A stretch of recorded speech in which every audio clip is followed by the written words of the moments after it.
सिंध पालारी इताद जे सरपरस्त आला ऐं जामशोरो इताद अॻवान हाजी मोहम्मद रमज़ान ख़ान पालारी चयो आहे त दिलेरी असांखे पिंघे में अमड़ जी लोली में मिलियल आहे ऐं उन्हीअ दिलेरी जो पैगाम खणी कोहिस्तान में ग़ुलाम बणायल क़ौम वटि आया आहियूं त हाणे ग़ुलामी खे थुॾे सुॼाग थियो ऐं भोतार के निज़ाम मां पंहिंजी जिंद आजी करायो।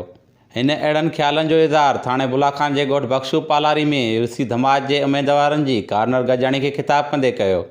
हिन वधीक चयो त असांजी नूरियाबाद जी इस्पताल जी इमारत खे ठहंदे 20 साल गुज़री विया आहिनि पर अॼु ॾींहं ताईं उन में इलाज जी का बि सहूलियत न मिली सघी आहे। असांजे सॼे नूरियाबाद में किथे बि को सरकारी स्कूल हलंदड़ न आहे, रुॻो कुझु वॾेरनि खे स्कूलनि जे नाले ते ओताकूं मिलियल आहिनि। जॾहिं त सिंध पालारी इताद पंहिंजी बिरादरी खे मुनज़म ऐं मुतहद करे तइलीम जे ज़ेवर सां आरास्ता करणु चाहे थी त जीअं हमेशह लाइ भोतार के ग़ुलामी वारे निज़ाम खे ख़तमु करे सघिजे। इन मौक़े ते डॉक्टर अली दोस्त पालारी ख़िताब कंदे चयो त पालारी बिरादरी यूसी धमाच, यूसी मुंदर खान ऐं यूसी सरी में सभ खां घणे तादाद में मौजूदु आहे, पर वॾे अफ़सोस जी ॻाल्हि आहे त खेनि इल्म खां परे रखी राजनि ऐं पाड़नि में विड़ाए कमज़ोर करे पुठिते रखियो वियो आहे। खेनि का बि सहूलियत मुयसरु न आहे, पोइ बि ख़ामोश वेठा आहिनि, पंहिंजो हक़ घुरण लाइ बिल्कुलु तयारु न आहिनि। पर सिंध पालारी इताद खेनि पंहिंजा हक़ घुरे न पर छिने वठण जी ताक़त ॾियणु चाहे थी।